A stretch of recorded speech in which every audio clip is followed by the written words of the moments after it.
너무 반갑습니다. 되게 아는 얼굴도 있지만 모르는 분들이 많은 것 같아요. 제가 2007년도에서 2009년도까지, 2007년 7월에서 2009년 4월 말까지 부목사로 섬겼었어요. 그래서 그때 많이 사랑을 받고 또 함께 옛날 구성전에서 기도하고 또 찬양하고 했던 그 모습들이 새록새록 떠오르면서 너무 정겹고 반갑게 느꼈습니다. 저를 이렇게 초대해 주셔서 감사하고요.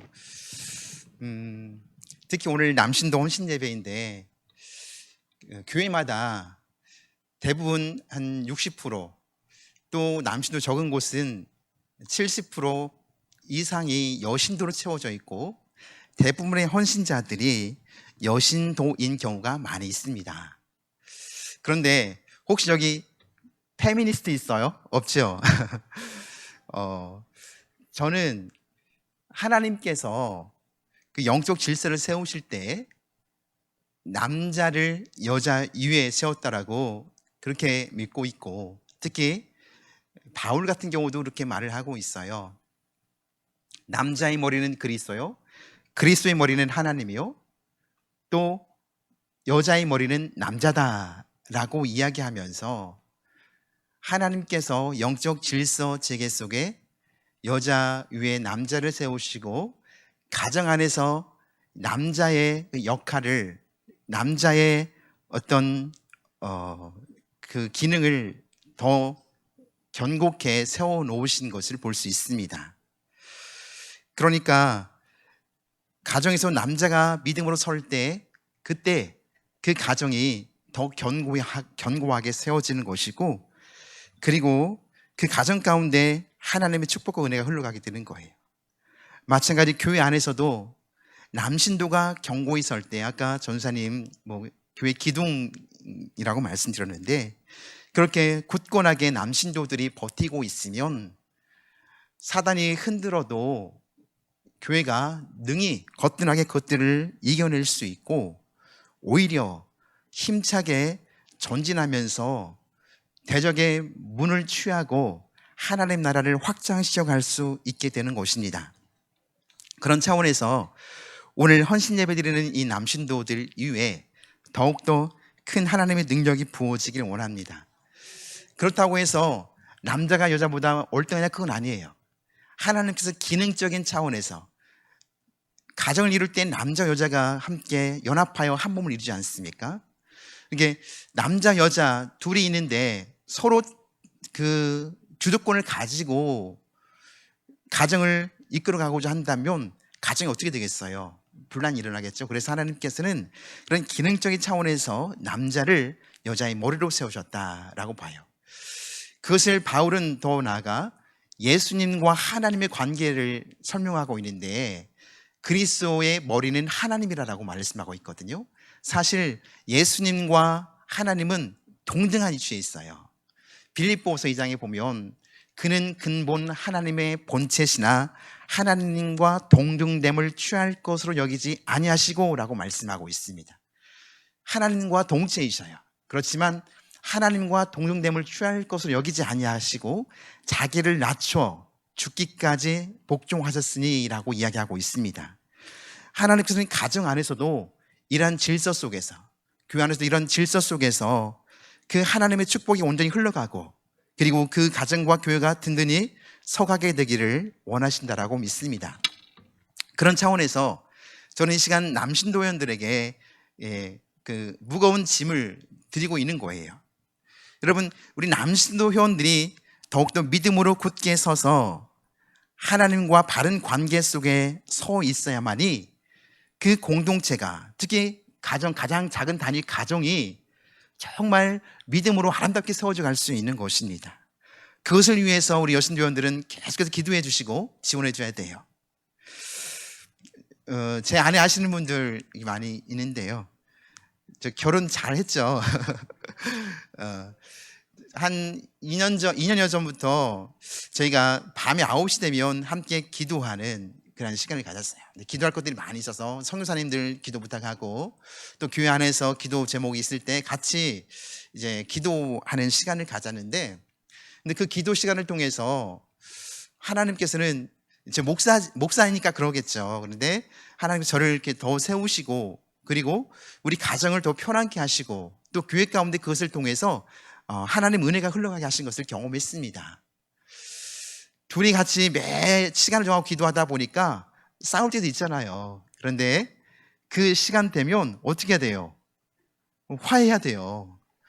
그 서로 싸우고 나서 또 기도 자리를 어떻게 가요? 그러니까 그 전에 여보 미안해, 내가 미안해, 뭐 누가 먼저 할 것도 없이 서로 그렇게 화해하고 용서를 빌고, 그리고 기도의 자리에 나가. 그러면 그때는 하나님께서 더 풍성 은혜를 부어주시고 또 더 섬세하게 말씀하시는 것을 경험했습니다. 우리 여신도 회장님이 그 즈음에 이제 난소암 3기, 그러니까 그 수술 날짜를 잡고 갔는데 너무 전이가 많이 돼서 수술을 할 수 없는 상황이 되었어요.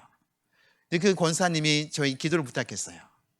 아침 10시에는 제 아내가 기도하고 전화로, 밤 9시 반 이제 기도할 때 그때쯤 9시 반 되면 권사님 전화를 주셔요.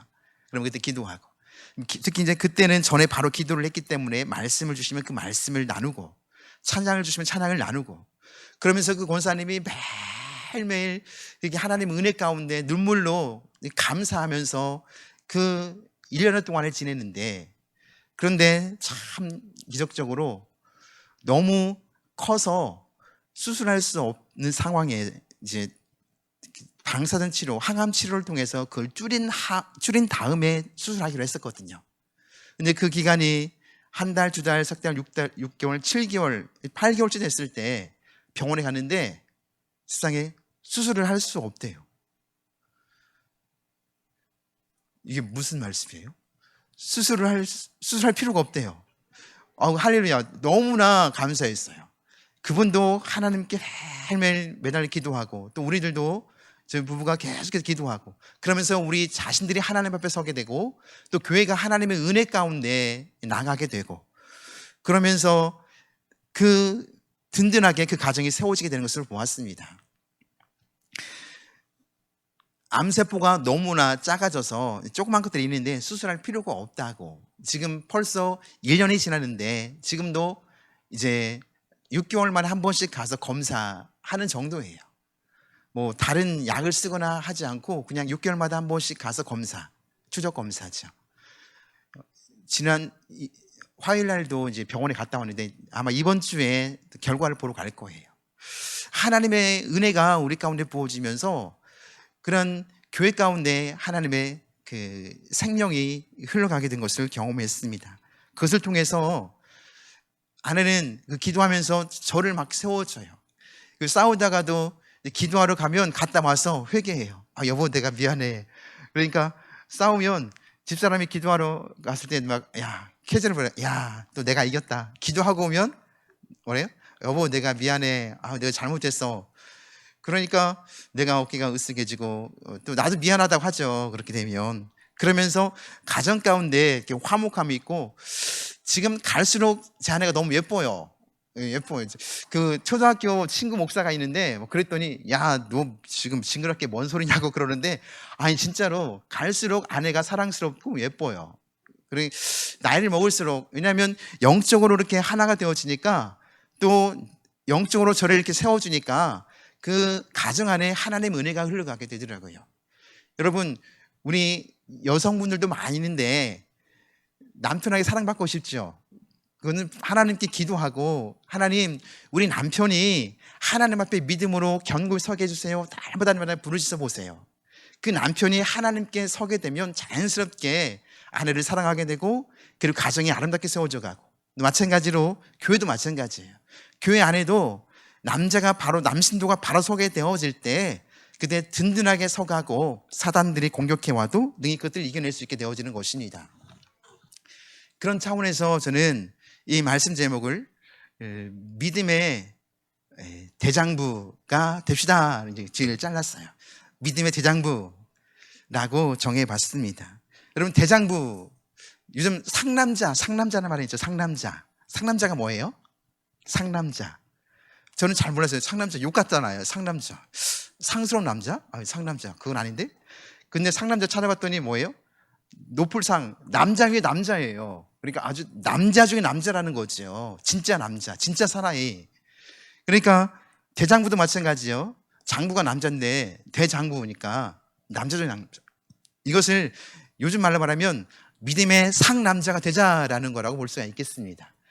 우리 특히 남신 요원들 믿음의 상남자가 되십시오. 아멘. 상남자 뭐 육체적으로 막 뭐 식스팩 하고 막 이렇게 해서 상남자 겉으로만 만들지 말고 영적으로 하나님 앞에서 정말 진정한 믿음의 상남자, 영적인 대장부들이 되어질 수 있기를 간절히 축복하며 기도합니다. 그러기 위해서 오늘 말씀을 보면요, 사도 바울이 고린도 후서 16장, 15장까지 쭉 하고 16장 마지막 권면과 이제 끈 인사가 나오는데 이 두 절을 딱 권면의 말씀을 넣고 있습니다. 고린도 교회가 어떤 교회예요? 고린도 교회.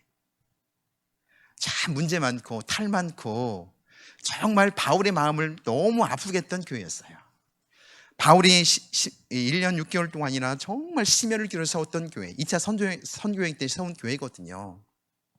그런데 그 교회가 바울이 돌아왔을 때 뭐 바울의 사도권에 대해서 막 그는 뭐 말이 대대하고 능력도 없고 그리고 사도권에 대해서 막 회의를 하고 거짓 그런 사람들이 거짓 사도들이 와가지고 거짓 교사들이 와가지고 바울 가는 진짜 사도가 아니야.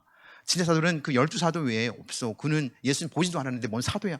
이렇게 자꾸 바울을 깎아내리고 폄하할 때 그 중에 요동하는 사람들이 있었어요. 그래? 맞네? 바울이 사도야? 사도도 아닌 것 같은데? 사도가 어떤 사람인데? 하면서 바울의 사도권에 대해서 또 그 안에 또 파벌이 생겼어요. 4개의 파. 4개 파 이후에 또 많은 파벌이 있는데 대표적인 파들이 나는 게바파, 베드로파, 그리고 나는 뭐 바울파 또는 그리스도파 이런 파들이 막 생기고 또 보면 뒤에 가보면 뭐 세상 법정에 송사하고 또 그 안에 음란 문제, 세상에도 있지 못한 음란의 문제가 있었고 또 그 또한 그 은사 문제, 은사로 인한 교회 문제, 그리고 제사 드리는 음식을 먹냐 마느냐, 또 예배 드릴 때 여자가 두건을 써야 되냐 말아야 되냐, 아무튼 고린도 교회 안에 엄청나 많은 문제들이 있었어요. 그런 문제들을 쭉 나열하면서 권면을 하죠. 이런 특히 사랑에 대해서 13장 쭉 이야기했었는데 이렇게 이야기하고 난 후 이 두 절은 저는 바울이 고린도전서에 축약한 내용이라고 축약해서 말한 거라고 저는 보고 있습니다. 이 두 절은 그러니까 고린도 교회의 핵심, 아니 더 나아가서 우리 믿음의 사람들의 믿음 생활의 그 핵심 표제라고 할까요? 핵심 말씀이라고 볼 수가 있습니다. 저는 이제 얼떨결에 해놓고 이제 말씀을 막 찾고 준비하는 과정 가운데 말씀 준비하는 가운데 이 말씀 속에 엄청난 것들이 담겨 있구나라는 걸 깨달았어요. 단순히 짧은 두 절, 깨어 믿음에 굳게 서서 남자답게 강건하라, 모든 일에 사랑으로 행하라, 이 말씀인데 이 말씀 속에 참 영적인 깊은 심오한 진리가 담겨 있다는 것을 깨닫게 되었습니다. 여러분, 우리가 깨어있지 못하면 어떻게 되겠어요? 우리가 영의 잠, 죽음의 잠을 자게 된다면 어떻게 되겠습니까? 제가 이제 성경을 찾아봤는데 시편 107편 10절 11절에 보면 한번 사람이 흑암과 사망의 그늘에 앉으며 곤고와 쇠사슬에 매임은 하나님의 말씀을 거역하며 지존자의 뜻을 멸시함이라. 그런 결과 어떻게 됩니까? 그러므로 그가 고통을 주어 그들의 마음을 겸손하게 하셨으니 그들이 엎드려져도 돕는 자가 없었도다. 사람이 흑암과 사망의 그늘에 앉게 되고 곤고와 쇠사슬에 매게 되는 것은 무엇 때문이라고요? 하나님의 말씀을 거역하고 지존자의 뜻을 멸시하였기 때문이다. 사실 흑암과 사망의 그늘에 앉는 것, 쇠사슬에 매인 것, 이것이 곧 영적인 잠든 상태라고 저는 보았어요. 뒤에 보면 바울은 또 시편 13장에서 13편에서 말하고 있습니다. 보면 여호와 내 하나님이여 나를 생각하사 응답하시고 나의 눈을 밝히소서. 두렵건대 내가 사망의 잠을 잘까 하오며 두렵건대 나의 원수가 이르기를 내가 그를 이겼다 할까 하오며 내가 흔들릴 때 나의 지적들이 기뻐할까 하나이다.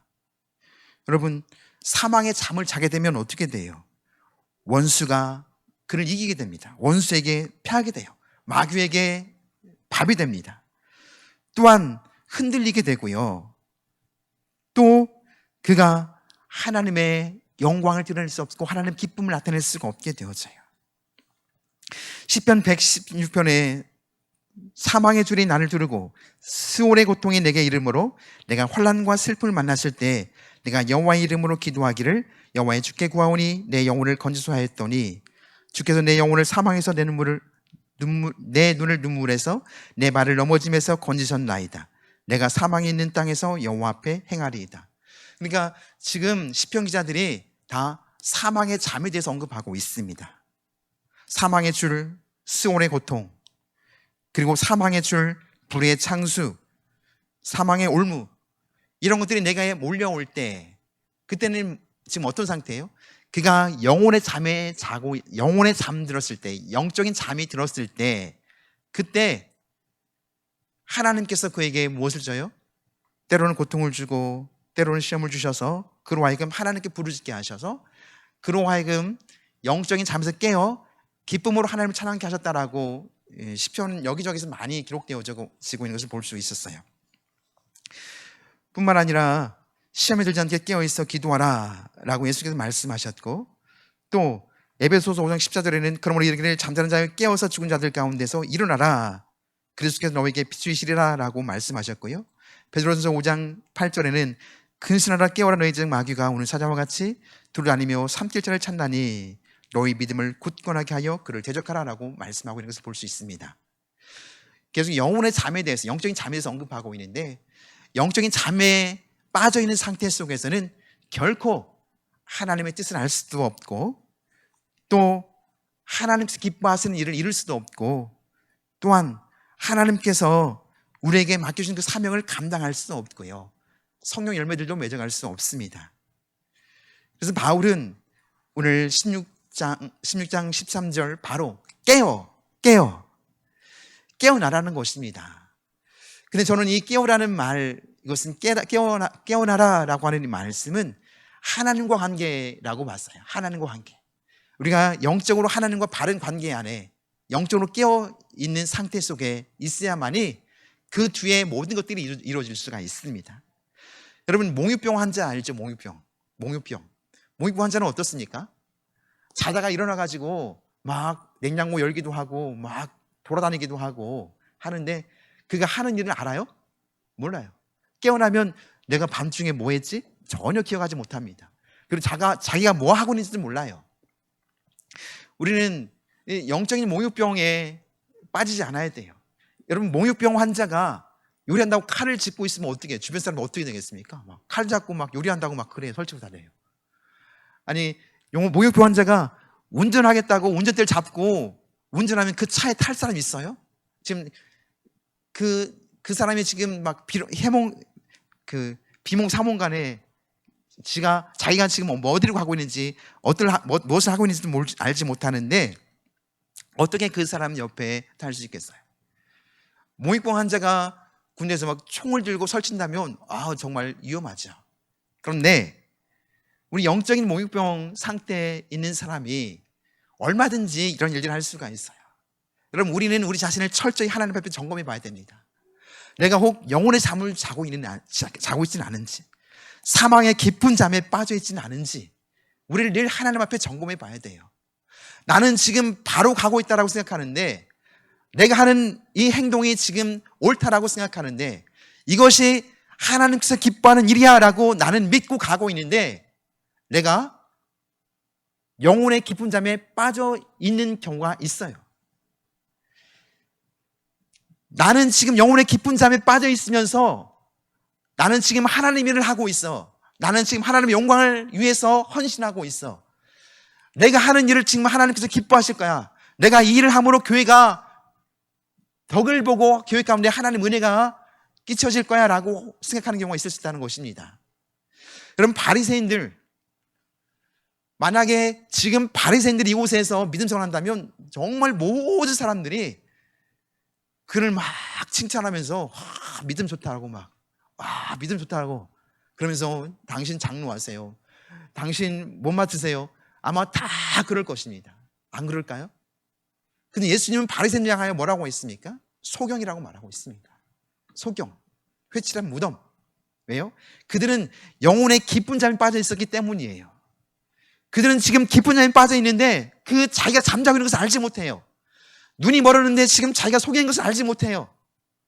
그러면서 열심히 종교 행위를 하면서 그것이 하나님의 영광이라고, 그것이 하나님의 뜻을 이루는 것이라고 착각하고 있었던 것입니다. 결국 그들은 열심히 예수님, 하나님의 아들을 십자가에 못 박았어요. 그들은 그것이 옳다라고 생각했었거든요. 무엇 때문입니까? 그들은 영혼의 깊은 잠에 빠져 있었기 때문인 거예요. 여러분, 저는 우리 남신도 회원들 그리고 우리 모든 우리 전주와영생교회 교우들이 이 영혼의 깊은 잠에 빠져 있는 나를 바로 보고 그 잠에서 깨어날 수 있기를 원합니다. 내가 깨어날 때만 하나님의 뜻을 바로 알고, 그리고 온전한 하나님의 일을 이루어가고, 그리고 내가 봉사와 섬김을 통해서 하는 그 일들이 주변 사람들에게 덕이 되고, 또 교회에 덕이 되고, 교회 안에 하나님의 영광을 드러내는 통로가 되어질 것입니다. 그래서 바울은 먼저 깨어라라고 말씀하고 있어요. 고린도 교회 안에 길게 있는 그 문제들이 무엇 때문에 일어난 것들이에요? 깨어있지 못하기 때문에 그런 것들이거든요. 사망의 잠을 자고 있기 때문에, 영적인 깊은 잠에 빠져 있었기 때문에 그들이 그 교회 안에 이런 엄청난 문제를 일으켰던 것이거든요.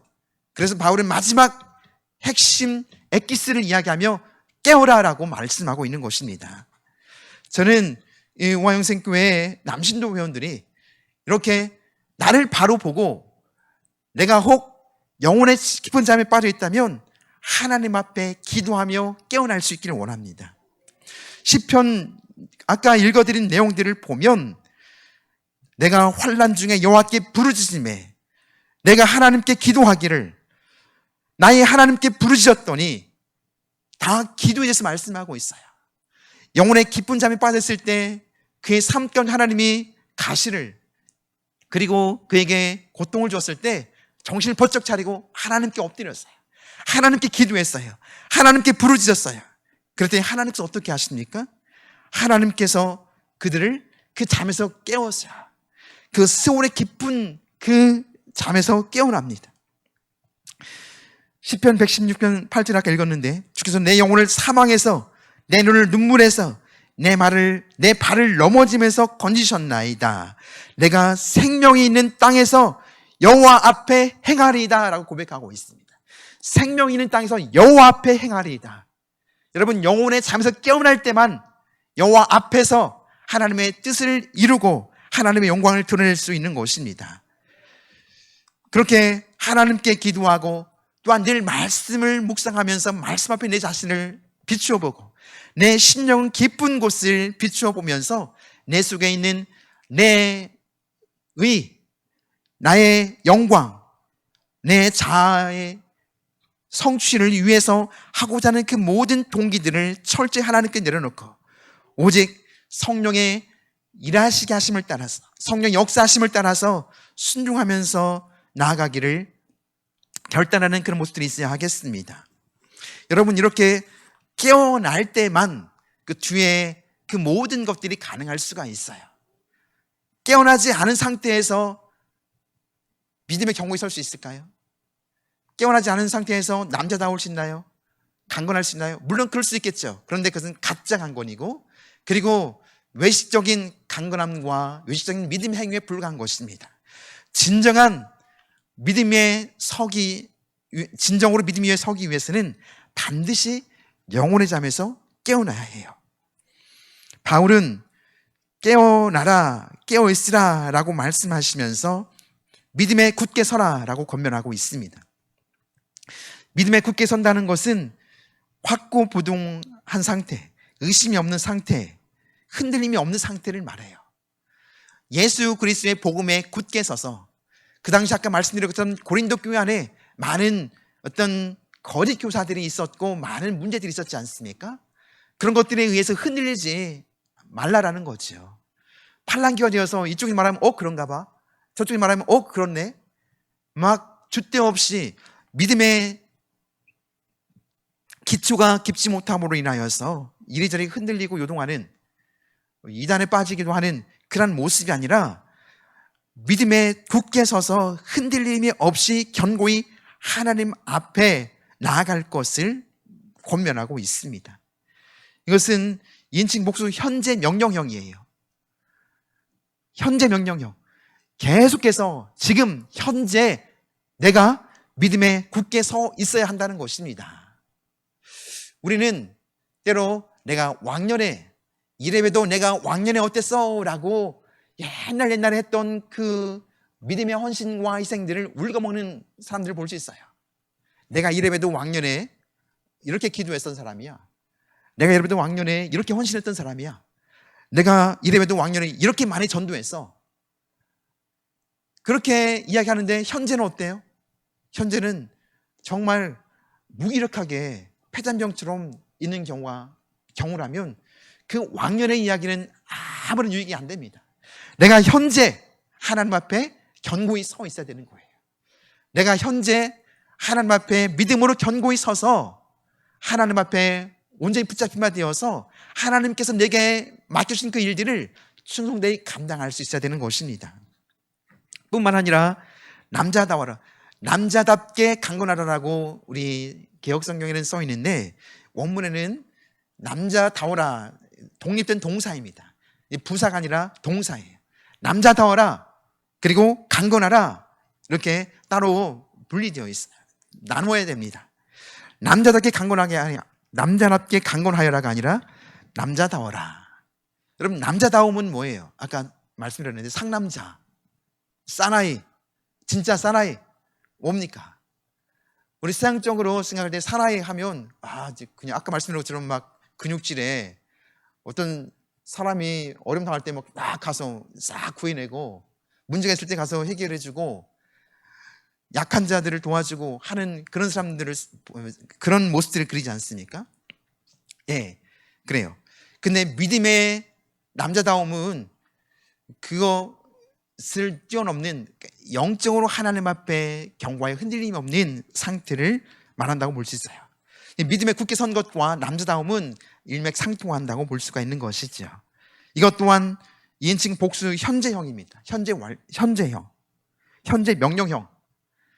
그러니까 매 순간순간 현재 하나님 앞에 남자다움으로 있어야 된다는 거예요. 항상 남자다움을 보여줘야 된다는 것입니다. 헬라 세계에서 가장 귀중한 덕목 중에 하나가 남자다움이었습니다. 여러분 옛날 영화 보면 막 가죽띠 띠고 막 방패 들고 칼 들고 싸우는 모습. 남자다움 뭐예요? 막 근육질에 힘 세가지고 막 한 사람이 막 몇십 명을 막 때려 눕히고 하는 그런 모습들. 영적으로 그런 모습으로 하나님 앞에 믿음으로 서서 사단의 온갖 공격들이 있을지라도 그것들을 능히 이겨낼 수 있는 남자다움을 갖추어라 라고 바울이 이야기하고 있는 것이에요. 뿐만 아니라 그 다음은 강건하여라 라고 말하고 있습니다. 강건하여라. 이것은 특이하게 현재 수동태 명령형입니다. 이건 수동태예요. 내가 스스로 강건해질 수 없다는 것입니다. 여러분, 우리 마음 가운데 강하고 담대하라라고 모세가 여호수아에게 말하는데, 강하고 담대하라. 마음으로 강하고 담대할 수 있어요. 그런데 강건한 것은, 능력을 행하는 것은, 그것은 내게 속한 것이 아니라 하나님으로부터 부어지는 것이라는 것이죠.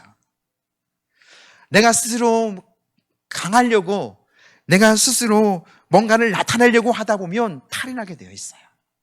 여러분, 나는 철저히 하나님 앞에 아무것도 할 수 없는 존재인 것처럼 나를 늘 하나님 앞에 내어놓아야 합니다.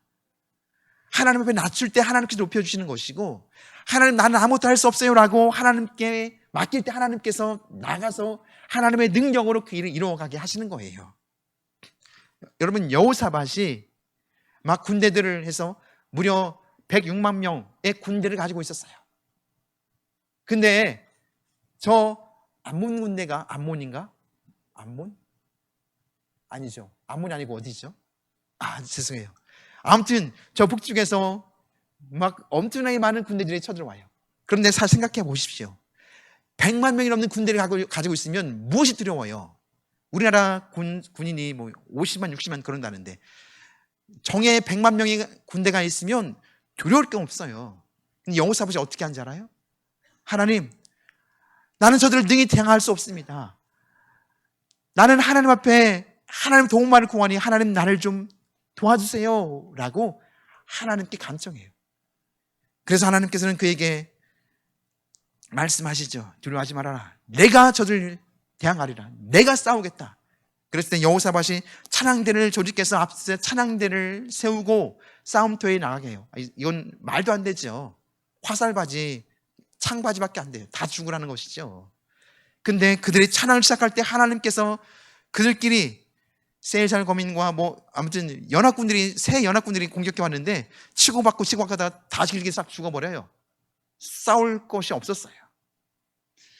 히스기야가 저 아수르의 군대가 18만 5천 명이 쳐들어왔을 때 하나님 앞에 막 구하죠. 하나님, 해산할 날이 찼으나 해산할 능력이 없습니다. 하나님께서 저를 도와주십시오 라고 했을 때 어떻게 합니까? 너 걱정하지 마라. 하나님께서 그 밤 천사 하나를 보내가지고 18만 5천 명을 싹 죽여버립니다. 전리품만 취하게 되었어요. 여러분, 이 강함은 하나님께 있는 거예요. 우리가 철저히 하나님을 의지할 때, 하나님께 도움을 구할 때 하나님께서 하나님의 능력으로, 하나님의 자원으로 우리를 대신해 싸워주시는 것이고 우리 그 문제를 해결해 주시는 것입니다. 내가 해결하려고 하면 어떻게 돼요? 큰 문제가 생기게 되고 오히려 문제를 키울 수 있어요. 만약 여호사밧이 그 100만 넘는 군대를 이끌고 야, 나를 따르라 하고 나갔다면 물론 이길 수 있었겠죠. 그러나 엄청나게 많은 전사자가 생겼을 것입니다. 그때는 다 맞서서 그 창과 칼로 싸우는 거잖아요. 그러니까 우리 아군에 전사자가 없다는 것은 있을 수가 없는 거예요. 아무리 이겨도 엄청나게 많은 전사자가 있었을 것입니다. 히스기야 왕 때도 마찬가지예요. 맞서 싸웠다면 엄청나게 많은 사람이 죽어나갔겠죠. 그러나 하나님께 나의 약함을 고백하고 하나님의 도움을 구할 때 하나님께서 너는 가만히 있어. 내가 대신 싸울게.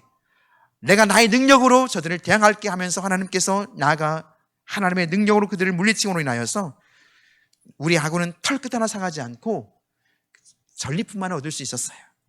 여러분, 우리가 하나님 앞에 헌신할 때도 마찬가지입니다. 내 능력으로 그리고 내 열정으로 섬기고자 할 때 탈인할 수 있어요.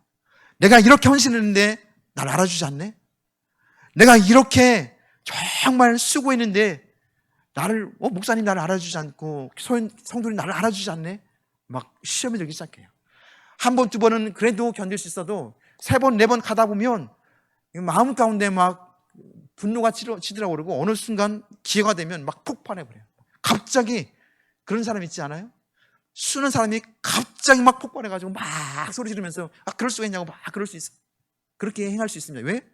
내 안에 나의 능력과 나의 자원으로 나의 힘으로 섬기다 보니까 알아주지 않는 거에 대해서 불편함이 생긴 거예요. 불만이 쌓여진 거예요. 그것이 쌓이고 쌓여서 나중에 건수가 잡히면 팍 폭발한 것이죠. 여러분, 우리가 교회 안에서 보면 물론 오양생교는 그런 게 없는데 저희 교회도 그런 게 없는데요. 큰 교회들 보면 그 문제 일으키는 사람들이 어떤 사람들입니까? 자기 자원으로 섬기는 사람들이에요. 자기 자원, 돈이 많아서 아니면 은사가 많아서 달란트가 많아서 아니면 어떤 열심이 있어서 앞서서 자기 자원으로 막 섬기는 사람들이 그 교회에 문제를 일으켜요. 아픔을 줘요. 무엇 때문에 그렇습니까? 성령의 공급하시는 힘으로 하지 않고 자기 자원으로 자기 힘으로 하려고 하기 때문에 그것을 자기 의로 여기는 거예요. 내가 이거 했다, 내가 이거 했다, 내가 이렇게 했다, 저렇게 했다.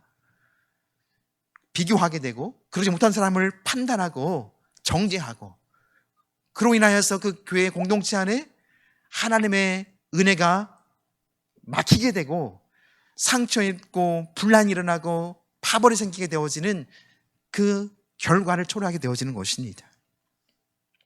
저는 이 전주우화영생교회 남신도 회원들이 하나님 앞에서 강건하되 이제 하나님께서 공급하시는 힘으로 강건하고 하나님께서 공급하시는 힘으로 봉사하고 섬길 수 있기를 원합니다.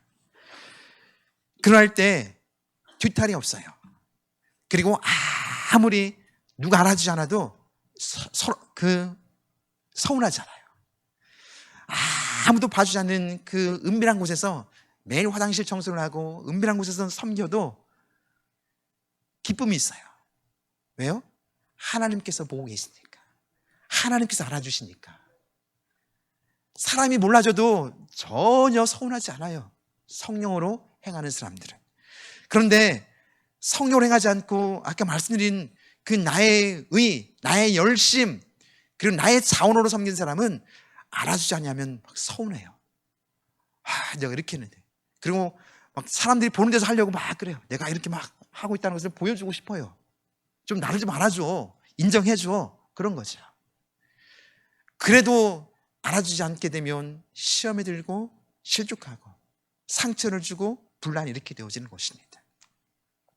저는 우리 전주우화영생교회 남신교회원들 또 모든 성도님들이 이렇게 정말 하나님께서 공급하시는 힘으로, 하나님께서 강하게 하시는 그 강함으로 하나님의 일을 이뤄감으로 인하여서 우리 교회가 은혜 속에 더욱 견고히 세워져 가게 되기를 간절히 축복합니다.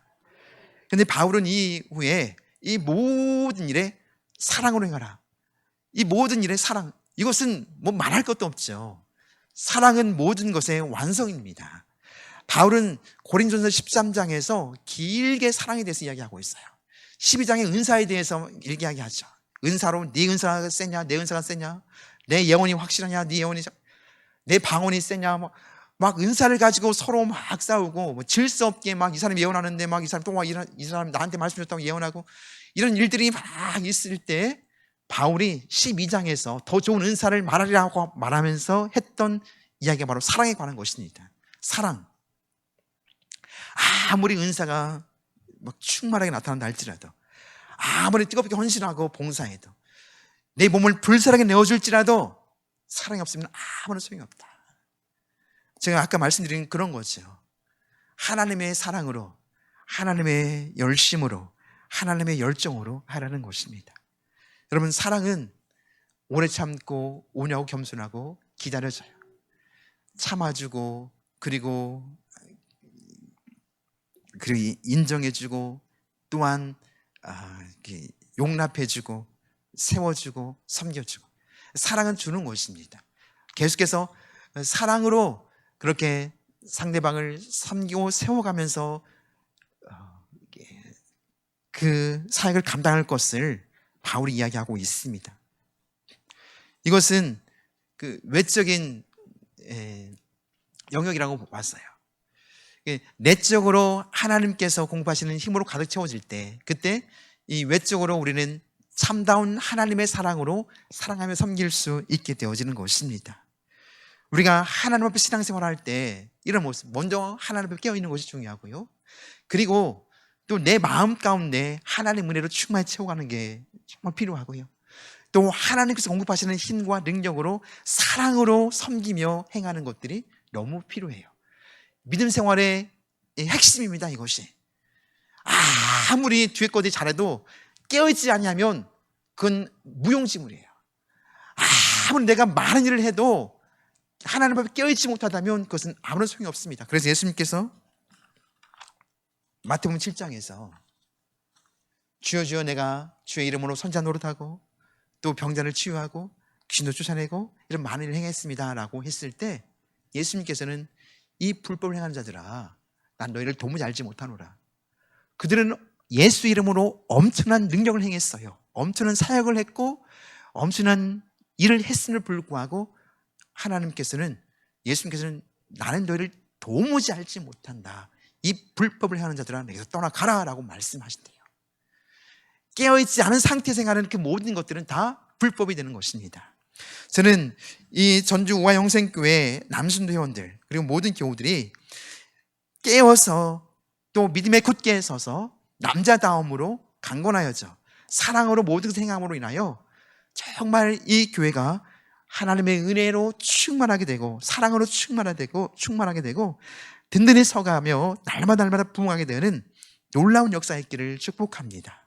특히 우리 남신도 회원들이 믿음의 대장부처럼 이렇게 굳게 서서 교회 기둥으로 정말 중심을 딱 잡고 있어서 사단이 아무리 흔들려고 해도 흔들리지 않는 그러한 아름다운 교회로 세워갈 수 있길 원합니다. 우리 박산 목사님을 중심으로 해서 그 목사님을 정말 보필하고 보조하면서 이렇게 믿음으로 든든히 서가는 아름다운 교회, 또 특히 우리 남성교원들이 믿음의 대장부, 믿음의 상남자가 되어져서 교인들에게 존경받고 또 가정 안에서 정말 가정의 제사장으로서 가정을 복되게 믿음으로 세워가게 되는 놀라운 역사가 우리 이 교회 안에 또 우리 모든 성도들 안에 충만하게 있기를 간절히 축복하며 기도합니다.